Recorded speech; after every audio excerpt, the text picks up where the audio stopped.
पिछले चुनाव में लोकतंत्र में लोक हारा है और तंत्र जीती है। जनतंत्र को इन लोगों ने धनतंत्र और मशीन तंत्र बना दिया है। कभी आप ईवीएम पे ठीकरा फोड़िएगा, कभी आप एसआईआर पे, ये सारी वो व्यवस्था है जो अगर आपके लिए सही साबित होती है तो ठीक। जब तक ये लोग खुद बैठ के मंथन नहीं करेंगे, इनके पांव से जमीन खिसकती जा रही है और आज से नहीं 2010 से खिसक रही है ये। आप सब लोग जान रहे हैं कि पिछले चुनाव में लोकतंत्र में लोक हारा है और तंत्र जीती है। जनतंत्र को इन लोगों ने धनतंत्र और मशीन तंत्र बना दिया है। कभी आप ईवीएम पे ठीकरा फोड़िएगा, कभी आप एसआईआर पे, ये सारी वो व्यवस्था है जो अगर आपके लिए सही साबित होती है तो ठीक।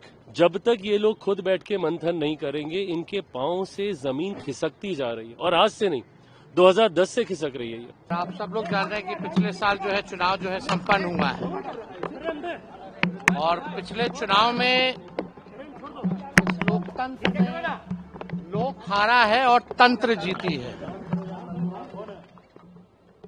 आप कह सकते हैं कि लोक की हार हुई है और तंत्र की चुनाव में जीत हुई है। जनतंत्र को इन लोगों ने धनतंत्र और मशीन तंत्र बना दिया है। हम लोग सब लोग जानते हैं कि क्या षड्यंत्र रचा गया,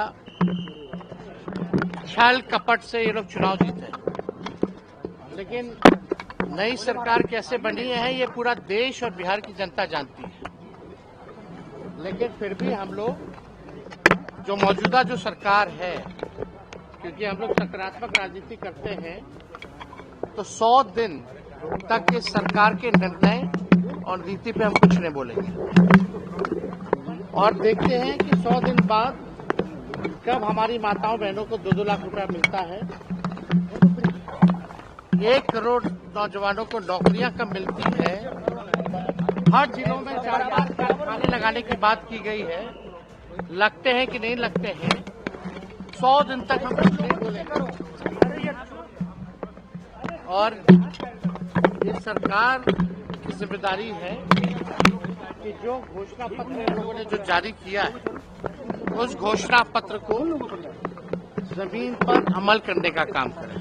जनादेश का इस तरीके से अपमान करना ही इनके जनादेश चोरी का कारण बना है। जो ये वोट चोरी की बात करते हैं ना, इनका आधार चोरी हो गया, इनका जनाधार चोरी हो गया।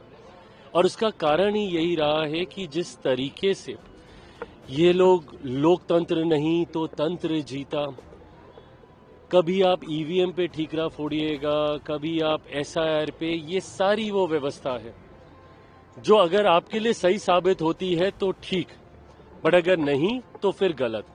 ईवीएम से जब ये लोग अपने राज्यों में अपनी अपनी जगह पे जब कांग्रेस सरकार बनाती है, जीतती है, तो वो ठीक रहता है, बट जहां हार जाती है तो वहां पे घपलेबाजी हुई है। जब तक ये लोग खुद बैठ के मंथन नहीं करेंगे, इनके पांव से जमीन खिसकती जा रही है और आज से नहीं 2010 से खिसक रही है ये। 2005 के बाद जो जनादेश एनडीए को 2010 में मिला था, उस वक्त पता चल गया था कि राजद और कांग्रेस कहां पे हैं। 15 में मुख्यमंत्री नीतीश कुमार जी नहीं होते तो कभी रिवाइव नहीं होती, और 2020 में अगर यूनाइटेड एनडीए रहता, हम अलग चुनाव नहीं लड़ते, तो कभी राजद रिवाइव नहीं होती। तो ये तो अपना जनादेश, अपना आधार, इनके पांव के तले की जमीन पूरी तरीके से खिसक चुकी है। उस पे निराशा इनके पार्टी के विधायक, नेता, कार्यकर्ताओं को है इनके मौन रहने से। गलत है ये। लंबे समय तक सत्र चलता है, आप नेता प्रतिपक्ष हैं, आप कोई एक सामान्य विधायक नहीं, एक पद पर हैं। जब सत्र चलता है आप सत्र में नहीं रहते। इतना लंबे समय हो गया परिणाम आए को, अभी तक आपने उसको लेकर अपने कार्यकर्ताओं को के साथ संवाद नहीं साधा, कारण नहीं बताए, चर्चा नहीं की। ये मंथन नहीं करेंगे तो आज ये लोग बड़ी मुश्किल से डबल डिजिट में पहुंचे हैं। वो दिन दूर नहीं जब संभवतः नेता प्रतिपक्ष का पद के जितनी संख्या भी शायद विपक्ष के पास ना हो।